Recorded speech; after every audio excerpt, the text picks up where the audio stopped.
খেয়াল করে দেখো, আমরা কিন্তু এই ধরনের ম্যাথ করছি এর আগে। তো আবার একটু তোমাদেরকে দেখাই যে কীভাবে খুব তাড়াতাড়ি সহজে করা যায়। তো দেখো এক্সের মানটা দেওয়া আছে, এটার মানটা বের করতে হবে, ভালো কথা। তো আমি এটা এখানে লিখি 1/x = 1, আর এক্সের মান হচ্ছে তোমার √3 প্লাস হচ্ছে তোমার √5। এখন ক্যালকুলেশনের সুবিধার্থে আমি এই যে বড় যে সংখ্যাটা না, সেটা আমি বাম পাশে আনবো এবং এই √3কে ডান পাশে নেব। তো নিলাম। এখন কি করা যায়? এখন যেটা করা যায় সেটা হচ্ছে তোমার, এটা হয়তো সবাই অনেকেই জানতে পারো যে √3 এখানে যদি তোমার প্লাস থাকে তাহলে আমরা এখানে মাইনাস নিয়ে দেবো, ঠিক আছে? তো নিলাম, ভালো কথা। উপরে হবে তোমার কী বলো তো, √5 মাইনাস হচ্ছে তোমার √3 গেল। এখন কী করবো বলো তো?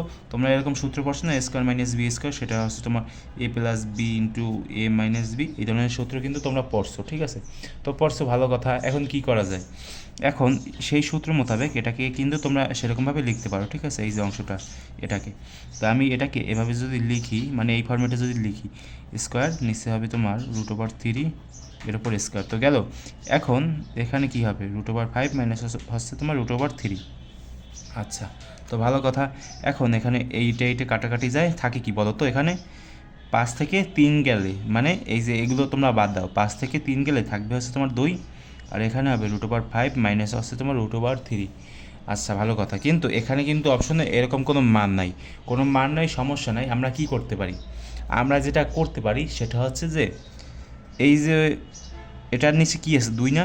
এটাকে আমরা এরকম হাফ আকারে লিখতে পারি, এরকম কিন্তু লেখা যায়, ঠিক আছে? তো সেরকমভাবে আমরা লিখে দিলাম। এখন দেখো কোন অপশনটার সাথে এটা মিলে যায়, নাম্বার যে অপশনটা আছে এটার সাথে কিন্তু মিলে যায়। তো এরকমভাবে তোমরা খুব সহজে এবং খুব তাড়াতাড়ি করে ফেলতে পারো এই ম্যাথগুলো, ঠিক আছে?